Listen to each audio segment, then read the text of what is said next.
Hi everyone, welcome to this quick and easy guide on how to process your Canadian ETA or Electronic Travel Authorization online. If you hold a passport for any of these following countries, you may not need a visa to visit Canada as a tourist. You will only need an ETA, and if you are approved for one, you only need to travel to Canada by air. But first, what is an ETA or Electronic Travel Authorization? It is an entry requirement for visa-exempt foreign nationals traveling to Canada by air.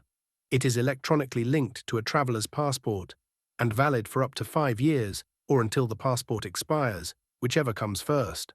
For sure, many of you will have some questions, so do take note of them as you watch the video. I will do my best to answer or find an answer to help you with your online application. Go to the official website.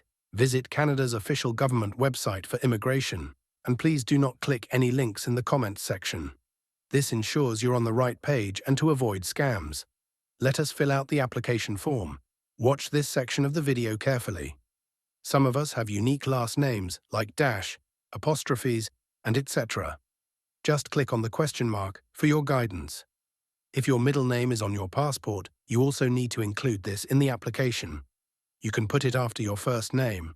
This is the trickiest part. The rest of the process is easy, but if you do have any questions, please post them in the comments section of the video. Answer the eligibility questions. These questions are about your health, travel history, and criminal background. Answer honestly. Pay the processing fee. The fee is $7 and you can pay using a credit or debit card. Wait for the confirmation email. In most cases, just like mine, I received the confirmation in a couple of minutes. However, it might take a little longer if further processing is needed, so keep an eye on your email inbox. And that's it. Once approved, your ETA is valid for up to 5 years, or until your passport expires, whichever comes first. A few quick tips. Make sure your passport is valid for the duration of your stay.